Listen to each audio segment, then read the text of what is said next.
And U.S. bishops pass a formal statement responding to the pornography crisis. The Created Me a Clean Heart document lays out church teaching on human sexuality. It gives an overview on how pornography impacts society and offers resources to combat it. The full text is at usccb.org/clean heart. Patrick Trueman is CEO and president of the National Center on Sexual Exploitation. Is the bishop's statement strong enough considering the health crisis pornography is? Yes, it is. I think it's more than hoped for, Brian.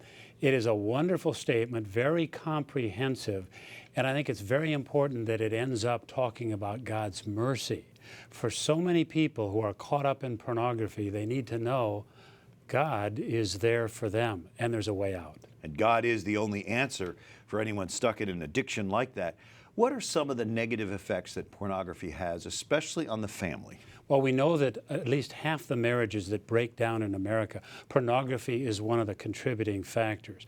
We know that child sex abuse is often tied to pornography use by an adult.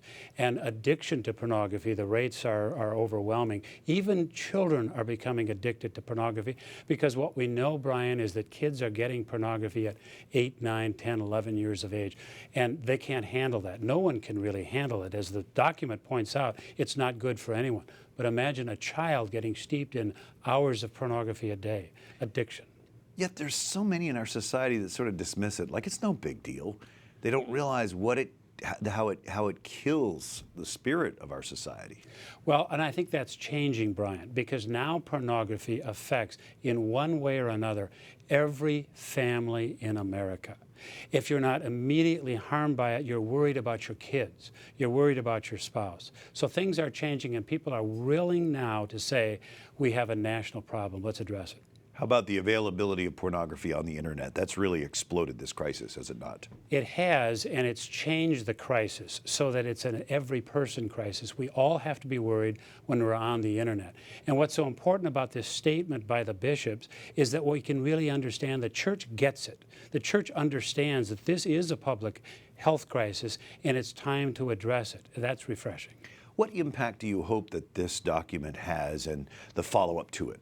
Well, if it doesn't sit on the shelf, and I don't think it will, it'll have a monumental impact because people have been waiting for the church to say something profound on this.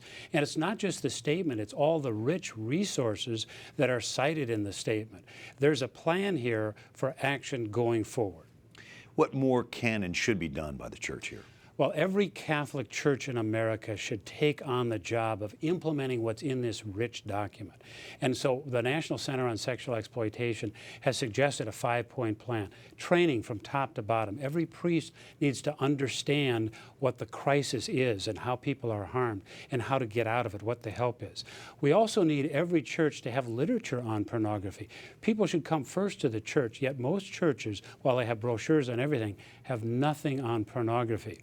Curriculum in the schools is important. We need to teach kids at the earliest age that this is something wrong and it's sinful and it'll harm the rest of your life. And we need pre-Cana programs that include this because marriages are destroyed by it. And every church needs a list of counselors who can help a person out of this crisis if they're addicted or harmed in some way. Ambitious but important. Patrick Trueman with the National Center on Sexual Exploitation. Thank you. Thank you.